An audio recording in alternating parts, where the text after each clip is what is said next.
You see, families have to have mothers and fathers.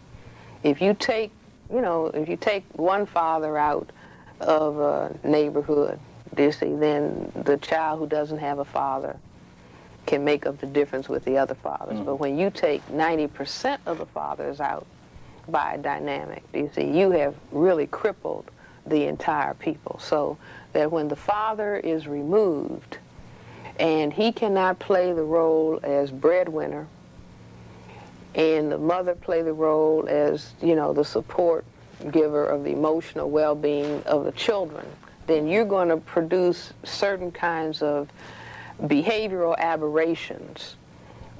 If the mother is forced to be the breadwinner as well as the giver of emotional supports, you see, then the emotional supports go wanting.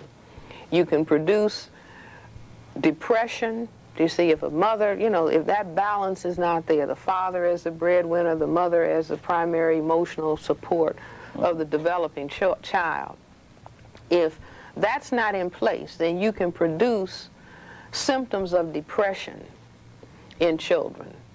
Now, if children are depressed, these are some of the things that they will do.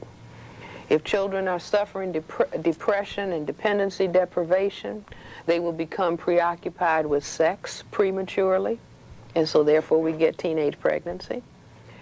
They will not have the necessary emotional supports to tackle academic work, so we get school dropouts. A sufficient degree of depression, somebody says, well, here, if you drink this, you won't feel so bad, little boy.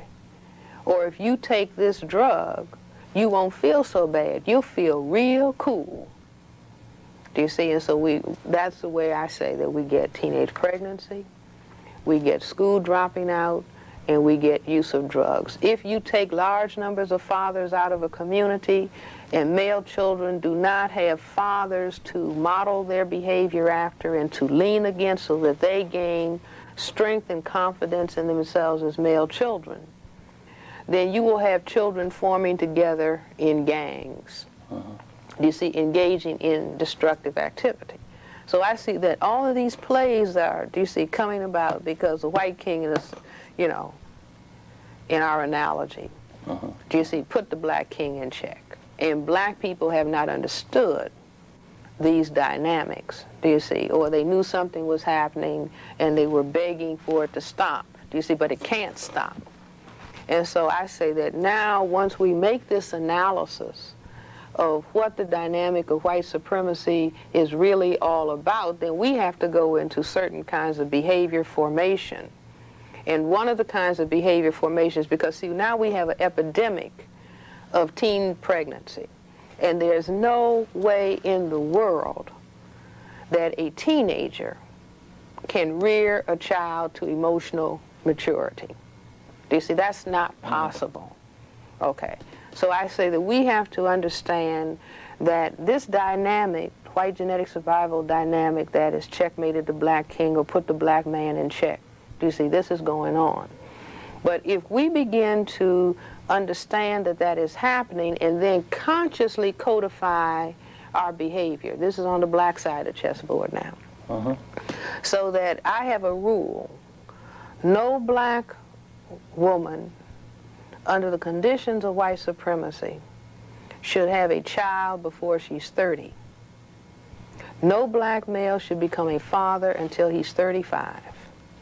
No more than 2 children, no closer together than 3 years apart.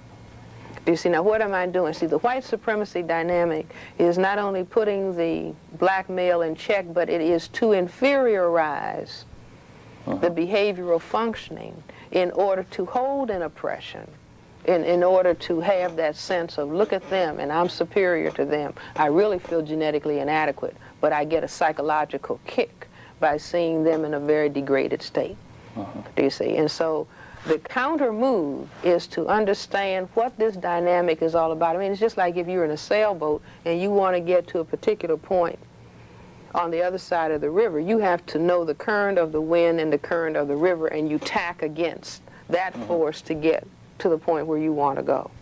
And so I'm saying that as political, like at this point in time, black people say, well, politics is going to the polls and voting. That is, politics is the power relations